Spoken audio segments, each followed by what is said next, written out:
কাজ এবং এই কার্যক্রমকে সমর্থন জানাবার জন্য আমরা আগামীতে জয়তী সোসাইটিকে সার্বিকভাবে সহায়তা করব, ব্যক্তিগত পর্যায় থেকে এবং সরকারের পক্ষ থেকে। তার ধারাবাহিকতায় আমরা জয়তী সোসাইটির সাথে এই মায়েদের চোখের চিকিৎসার একটি উদ্যোগ গ্রহণ করেছি। ইতিমধ্যে প্রথম ধাপের কাজ শেষ হয়েছে, আজকে দ্বিতীয় ধাপে কাজ হবে। এই কর্মসূচিতে উপস্থিত রয়েছেন আমাদের জয়তী সোসাইটির সম্মানিত নির্বাহী পরিচালক সহ ঊর্ধ্বতন কর্মকর্তা বৃন্দ। উপস্থিত রয়েছেন আমাদের যশোর জেলা আইনজীবী সমিতির সম্মানিত সভাপতি বিজ্ঞ পিপি অ্যাডভোকেট সৈয়দ শাহুল হক সাবু, সাধারণ সম্পাদক জেলা পরিষদের মান্যবর প্রশাসক জনাব দেওয়ান হোসেন, যশোরের সম্মানিত পুলিশ সুপার জনাব রফিকুল ইসলাম এবং যাদের জন্য আয়োজন শেষ সমস্ত মায়েরা, সবাইকে সালাম এবং শুভেচ্ছা। আসসালামু আলাইকুম রহমতুল্লাহ।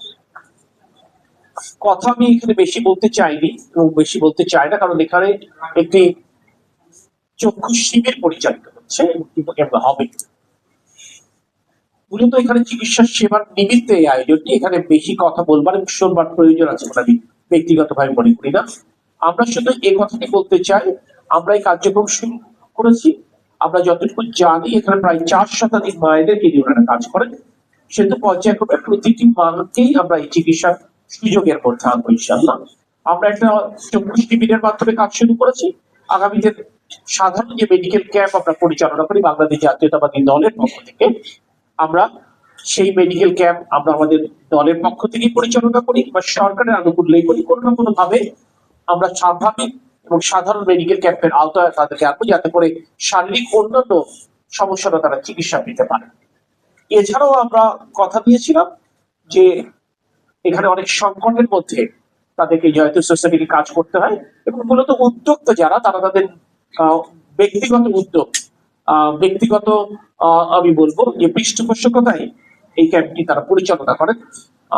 আমরা সমাজের যারা অবস্থাপন্ন এবং যারা সমাজে যারা অন্যের জন্য কাজ করবার জায়গায় আছেন, এই সমস্ত মানুষগুলোকে এই ধরনের কাজে আমরা সম্পৃক্ত করবো, যাতে করে তাদের কাজের গতি পায় এবং এই কাজটি সুষ্ঠুভাবে পরিচালিত হতে পারে।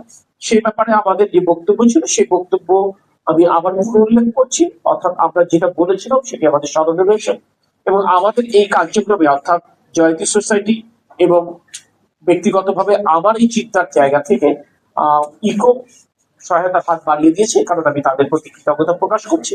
আগামীতে বিভিন্ন কার্যক্রমে আমরা এরকম সামাজিক সংগঠনগুলোকে সম্পৃক্ত করব, সমাজের অবস্থাপন্ন ব্যক্তি বর্গকে সম্পৃক্ত করব, প্রয়োজনে সরকারের আনুকূল্য আমরা নিশ্চিত করব, যাতে করে এই কার্যক্রম অবারিতভাবে চলতে থাকে। সকলের সুস্থতা এবং দীর্ঘায়ু কামনা করছি এবং যারা আজকে চিকিৎসা সেবা দিবেন আমি তাদেরকে আগাম ধন্যবাদ জানাচ্ছি। আশা করি আপনাদের চিকিৎসা সেবার মান এমনটাই হবে যাতে করে এই সমস্ত মায়েরা প্রতিনিয়ত আপনাদের জন্য দোয়া করতে পারেন। সকলে ভালো থাকবেন। আল্লাহ হাফেজ। বাংলাদেশ।